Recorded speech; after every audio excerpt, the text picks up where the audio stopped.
Hi there. We have a special intro for the next couple of episodes.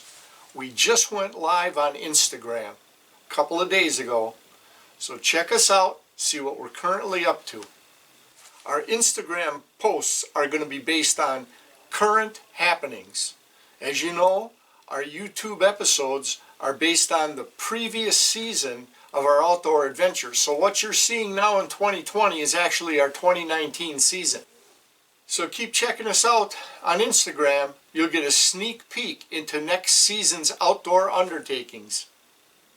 Watch for our new logo with our Follow Us on Instagram posting. You'll start seeing it in a couple of episodes.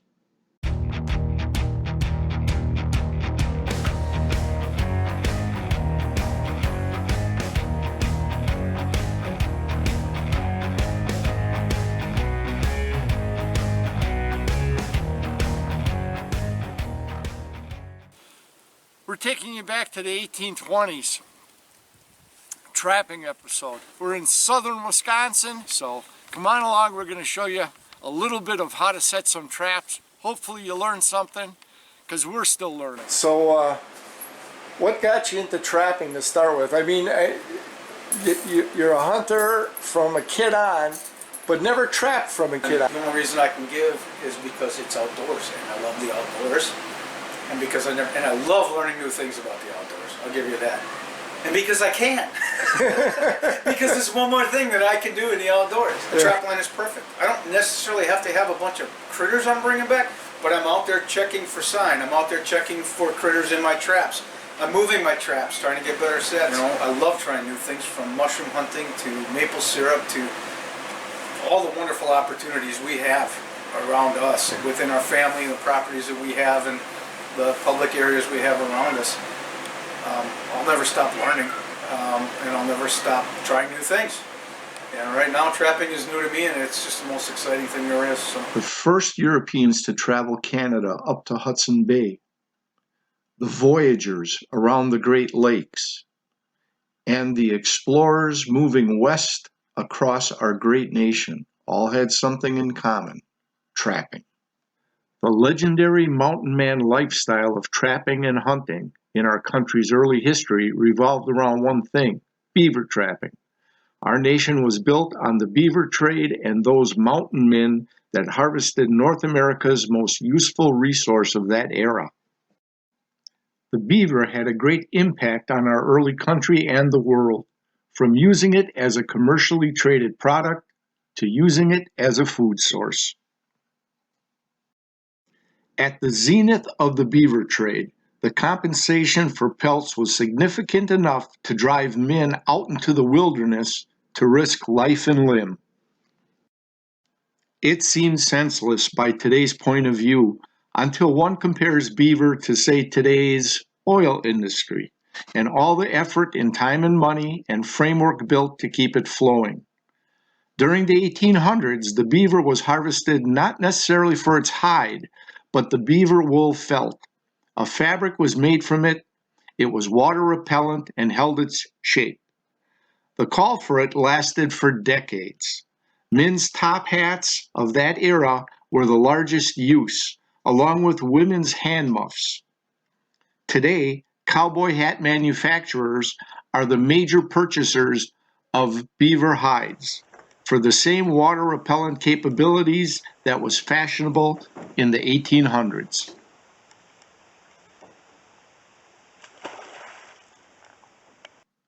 In the mountain man era, the snare trap and the leg hold trap were the common type of traps used, and they were both very effective. Modern-day beaver trapping uses a relatively new type of trap which was invented in the 1950s. It is a more humane and quick-killing trap. It's called the conibear trap. There are many worthwhile, practical, and functional uses of a beaver. The hides for a warm fur hat or gloves, because the pelts are durable and naturally water repellent. The felt wool fabric made from it, the meat, and the castor gland. At times, the castor gland is worth more than the hide of the beaver, Both male and female have the gland. It's been used by man as an additive in perfume and cologne, as it has a pleasant smell. The castor gland's main purpose is to produce an oily secretion, a strong but pleasant smell. That odor is the beaver's marking scent to tell other beavers this is its territory. The castor gland is also harvested to be used as a scent attractant in a trapping setup.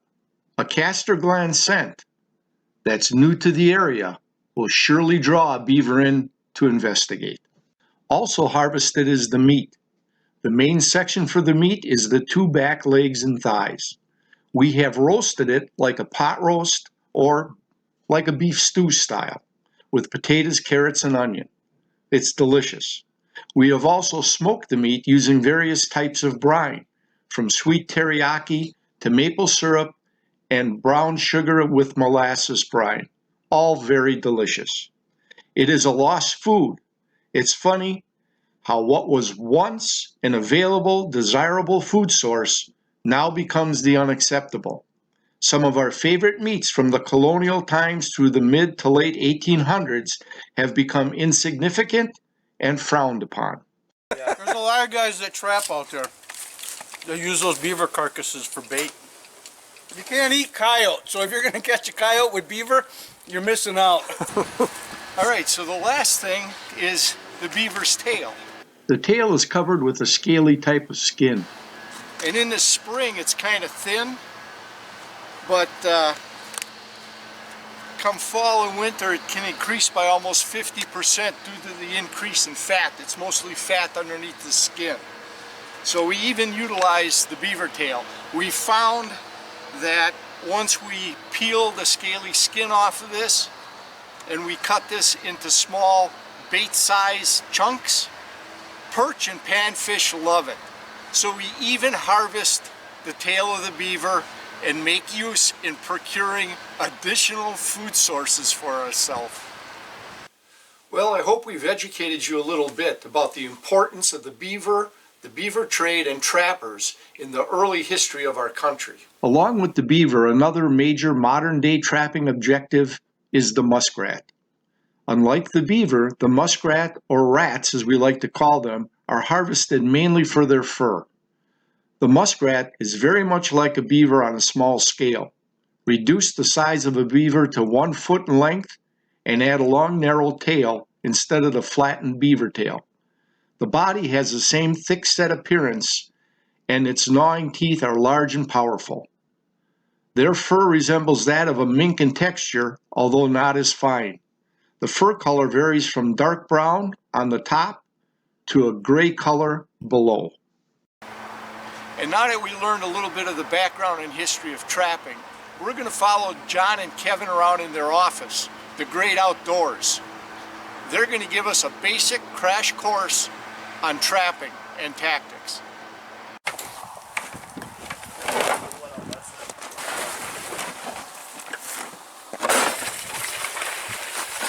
This was all froze shut last night. We busted it out. For the most part it stayed open.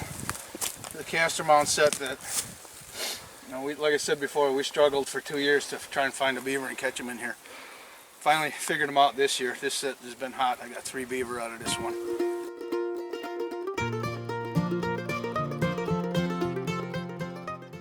The water levels come up so much because we had 1.5 inches of rain or so out here in this, and I actually have a caster mount set under the ice right here, the old one.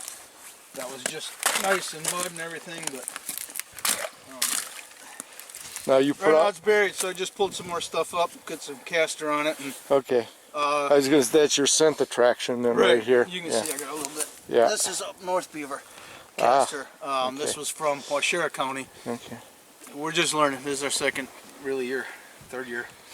But they say that if you are using caster from a beaver you caught in that area, it's no big surprise to a beaver that's in the area because he smells it all the time. So you bring in a foreign beaver scent, and that's what we did. We ground up some caster from our Washera County beavers and brought it down here and using it. And it's working.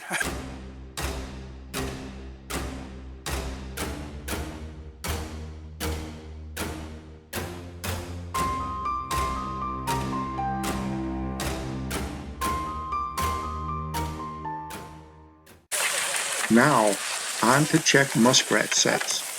I don't know if the camera will pick it up. You see that white area or that tan colored area? Yeah, it's picking it up a little bit, yeah. Okay, and then it's really dark around there. Well, what you're seeing is their run. There's a den right here. This one is not very defined, so either they're not using it anymore or there's not very many going in and out of it. And you see all the bubbles from their fur of them going in and out? Okay, Yeah. Bubbles rise up off their fur and sticks under the ice. So we got two what I think are den entrances here. It was hard to tell.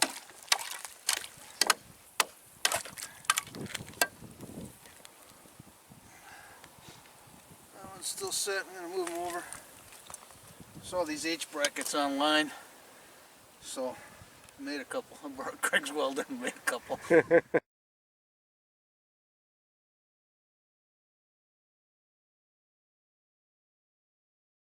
They work slick. I mean, when you're out here, you don't feel like, I don't feel like screwing around with cutting trees and wiring stuff to trees and all of that. So I got 4 made so far. I'll make a bunch more.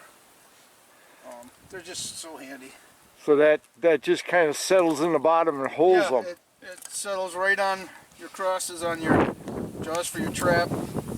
Spring flips up tight, and I got a little place to tie them off.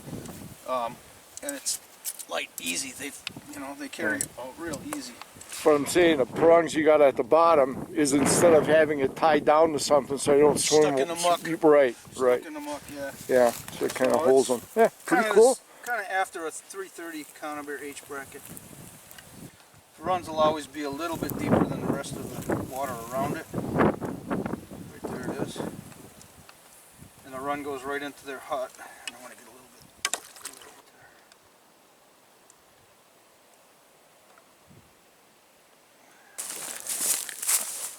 there. Yeah, strike 4 here, you can see right down in there, so nothing to show you today, Lee. But this is the one last night. I mean, we set these 3 last night and walked down there, made another set, came back here and had a rat in it. Nice big one. Yeah, see this here? Yeah. Those are old bank dens that have collapsed. Okay. But the critters still use them, so you can see how far they're digging, from here all the way up into that bank. It's a long run, and we see them out there even longer. They'll run 15 yards before they actually hit their den. One more.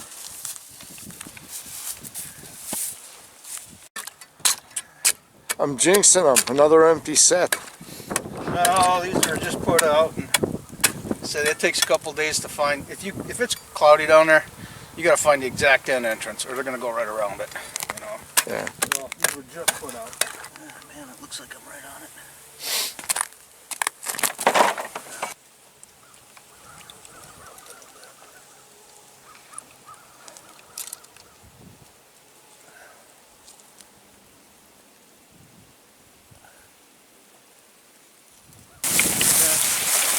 The bubbles on that? Oh yeah. It's definitely being used. I mean, you can see the bubbles. This ice is only a few days old. I don't know, maybe four days old.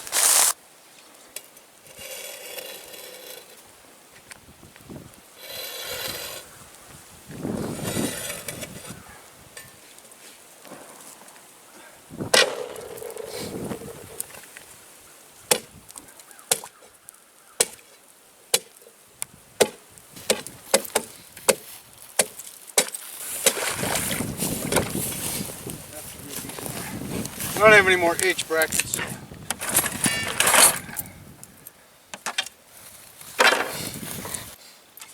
Now for somebody who knows nothing about trapping, when you set one of those, that pretty well dispatched the animal?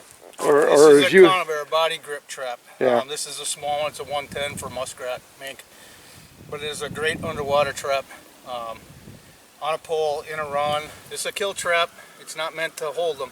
It's meant to kill them very quickly. Snap across the back of the neck. Hopefully is the best catch.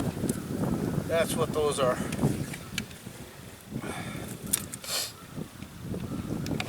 I want that much in the mud because it's pretty mucky down here. away from the den. Gives them another little extra inch to get out, fully out of the den. And I keep them not right up against the doorway. I keep them a couple inches out from the door, just to give it a full swing of the jaws. And that's perfect. This one I can see their den entrance very easily. It's got some grass and stuff growing right over it. It's like a little dome. You just kind of see it, so I know exactly where that den entrance is. By tomorrow I'll have a rat in that, no doubt. You can see a clearly defined entrance into that den. But you can see the debris that came up here right under the ice. And all the bubbles here. And right here you can see the light here, the run. See how it goes out? Comes in here, you can see it nice and light right in here. Oh yeah, now I can see it.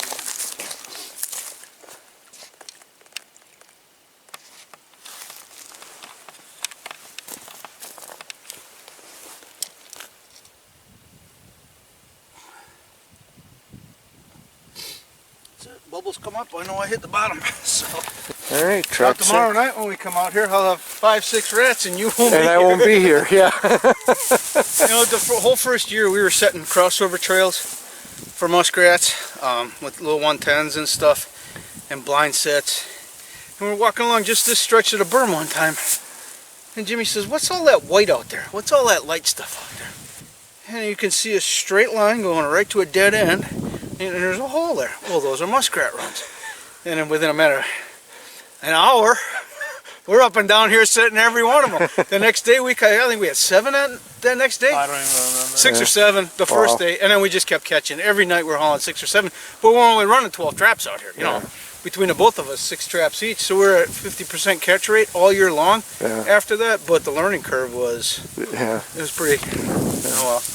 You know, we're new at this, so we're learning with everybody else. That's what I was wondering here, where you set these right by the entrance to their hut, that you're not putting any bait on it or anything. They just happen to go through because they're going into their hole. They're following that run and they're sticking to it. Their feathers are on the mud, so you get your trap bedded right down on the mud, and they're going to go right through it. Yeah. Even if it's wide open around there, they still follow that trail. That same trail in. Yeah. So, which is good for us. Yeah. Okay. Well, if this introduction to trapping has piqued any interest in you, or if you want to learn more about the legendary mountain men trappers, I can recommend 2 books for you to read. The first one is A Journal of a Trapper, 9 Years in the Rocky Mountains, 1834 to 1843. The story of Osborne Russell. He kept a journal he considered proved true by experience. And this book is an extension of that journal and is an accurate, entertaining, first-hand account of the mountain man lifestyle. The second book deals with the hands-on techniques of being a trapper, but from a unique perspective. This book was written and first published in 1882, authored by W. Hamilton Gibson, one of history's first naturalists, and it was republished in 2013 by Skyhorse Publishing. You can learn the long-lost outdoor skills of trapping and survival, just as they were practiced in the 1800s. In this first episode, we gave you a brief introduction into some of the history of trapping and the legendary mountain men. We also provided a short crash course into setting traps for beaver and muskrat.